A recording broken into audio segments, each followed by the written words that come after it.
മന്ത്രിസഭാ രൂപീകരണ ചർച്ചകളിൽ അന്തിമഘട്ടത്തിലേക്കാണ്. കോൺഗ്രസിൽ നിന്നും 7 പേർ മന്ത്രിസ്ഥാനം ഉറപ്പിച്ചിട്ടുണ്ട്. ശേഷിക്കുന്ന 4 സ്ഥാനങ്ങളിലേക്കാണ് ഇപ്പോൾ ചർച്ച തുടരുന്നത്. ഘടകകക്ഷികളുമായുള്ള ചർച്ചകളും പുരോഗമിക്കുകയാണ്. മാണി സി കാപ്പനും CP ജോണും KPCC ആസ്ഥാനത്തെത്തിയിരിക്കുന്നു. ചർച്ച നാളെയും തുടരുമെന്ന് മുസ്ലിം ലീഗ് നേതാവ് PK കുഞ്ഞാലിക്കുട്ടി പറഞ്ഞു.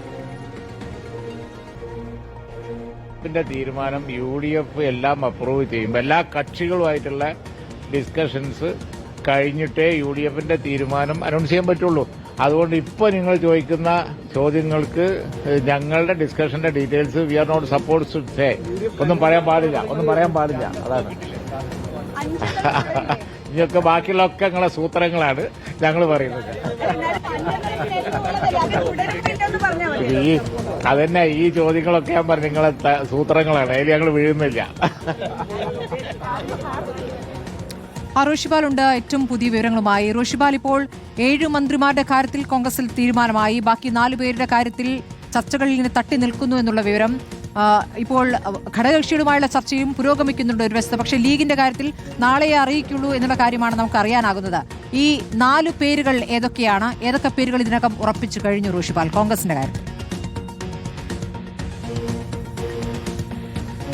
സ്മൃതി, മാരത്തോൺ ചർച്ചകളാണ് മന്ത്രിസഭാ രൂപീകരണവുമായി തലസ്ഥാനത്ത് നടക്കുന്നത്.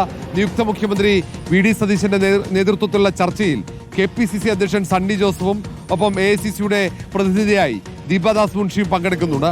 അതിൽ പ്രധാന വെല്ലുവിളിയായി അവർക്ക് മാറുന്നത് രമേശ് ചെന്നിത്തലയുടെ നിലപാടാണ്.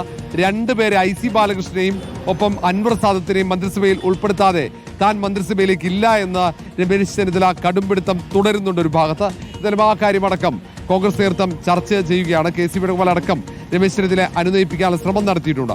അതിനിടയിൽ ഘടകകക്ഷികളുമായി വകുപ്പ് വിഭജനം സംബന്ധിച്ച ചർച്ചകൾ ഇന്ദിരാഭവനിൽ പുരോഗമിക്കുകയാണ്. ഇപ്പോൾ CP ജോണിന്റെ പ്രതിനിധീകരിക്കുന്ന CMP നേതാക്കളാണ് ഇപ്പോൾ KPCC ആസ്ഥാനത്ത് കോൺഗ്രസ് നേതാക്കളുമായി ചർച്ച നടത്തുന്നത്.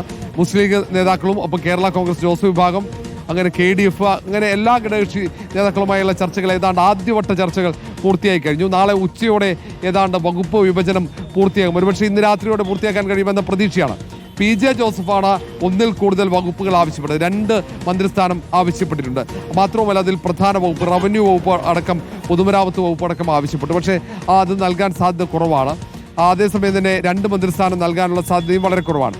മുസ്ലിം ലീഗ് ആണെങ്കിൽ 5 മന്ത്രിസ്ഥാനത്തിന് പുറമെ ഭരണപരിഷ്കാര കമ്മീഷന്റെ ചെയർമാൻ പദവി കൂടി ആവശ്യപ്പെട്ടിട്ടുണ്ട്. ആ കാര്യത്തിൽ തീരുമാനം നാളെ ഉണ്ടാവുകയുള്ളൂ. ഏതായാലും മുസ്ലിം ലീഗുമായും കേരള കോൺഗ്രസ് ജോസഫ് വിഭാഗവുമായി ചർച്ചകൾ തുടരും എന്നാണ് അറിയാൻ കഴിയുന്നത്.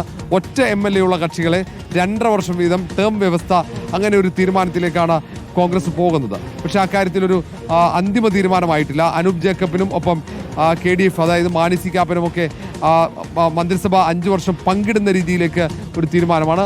ഏതായാലും ആ കാര്യത്തിൽ നാളെ തീരുമാനമുണ്ടാകും. ഇനിയുള്ള 4 മന്ത്രിമാർ കോൺഗ്രസിൻ്റെ ആരൊക്കെയെന്നുള്ളതാണ് പ്രധാനം. അതിൽ T സിദ്ദിഖാണോ, അൻവർ സാദത്താണോ, ഷാനിമോൾ ഉസ്മാനാണോ വരിക എന്നൊരു സംശയമാണ്. IC ബാലകൃഷ്ണൻ, ഒപ്പം കോങ്ങാട് MLA KA തുളസിയുണ്ട്. അതിനു പുറമെ VP സജീന്ദ്രൻ. ഇതിൽ 3-ൽ ഒരാൾ, അതേപോലെ തന്നെ നേരത്തെ പറഞ്ഞതിൽ 3-ൽ ഒരാൾ, അങ്ങനെ സാധ്യതയുണ്ട്. അതേപോലെ TJ വിനോദിന് സാധ്യതയുണ്ടോ, അല്ലെങ്കിൽ വിൻസെന്റ് ആണോ വരിക എന്നത് കാത്തിരുന്ന് കാണണം. മന്ത്രിസഭയിൽ പരിഗണിക്കപ്പെട്ട ഏതാണ്ട് ഉറപ്പായ 7 പേരുണ്ട്. അതിൽ K Muraleedharan, Sunny Joseph, AP Anilkumar, PC Vishwanath, Bindu Krishna, M Liju അടക്കമുള്ളവർ ആ മന്ത്രിസഭയിലേക്ക് ഭാഗമാകാൻ തയ്യാറാവുകയാണെങ്കിൽ അതിൽ രമേശ് ചെന്നിത്തല കൂടി ഉണ്ടാകും. ഏതായാലും അൻവർ സാദത്തും IC ബാലകൃഷ്ണനും ഉണ്ടെങ്കിൽ മാത്രമേ വരികയുള്ളൂ എന്ന തീരുമാനം എടുത്തു കഴിഞ്ഞു. കോഴിക്കോട്, തൃശ്ശൂർ ജില്ലകളിൽ മന്ത്രിമാർ ഉണ്ടാകാൻ സാധ്യത വളരെ കുറവാണ്. സമാനമായി ഇടുക്കിയിൽ നിന്നും മന്ത്രിമാരുണ്ടാകില്ല. തിരുവഞ്ചൂർ രാധാകൃഷ്ണൻ സ്പീക്കറാകാനാണ് സാധ്യത. പക്ഷേ തിരുവഞ്ചൂർ രാധാകൃഷ്ണന്റെ കാര്യത്തിൽ ഇനിയും ചർച്ച തുടരേണ്ടി വരും. ഒരുപക്ഷെ ഇന്ന് രാത്രിയോടെ കോൺഗ്രസിന്റെ മന്ത്രിമാരുടെ കാര്യത്തിൽ അന്തിമ തീരുമാനമുണ്ടാകും. അല്ലെങ്കിൽ നാളെ ഉച്ചയ്ക്ക് മുമ്പ് തീരുമാനമുണ്ടാക്കണം. കാരണം നാളെ ലോക് ഭവനിൽ ഗവർണർക്ക് മന്ത്രിമാരുടെ പട്ടിക കൈമാറേണ്ടതുണ്ട്. ഗവർണർക്ക് പട്ടിക കൈമാറേണ്ടത് നാളെയാണ്. അതിനു മുമ്പ് ചർച്ചകൾ പൂർത്തിയാക്കേണ്ടതുണ്ട്. കലഹമില്ലാതെ തീരുമോ എന്ന ചോദ്യത്തിലേക്ക് നമ്മൾ കടക്കുന്നു.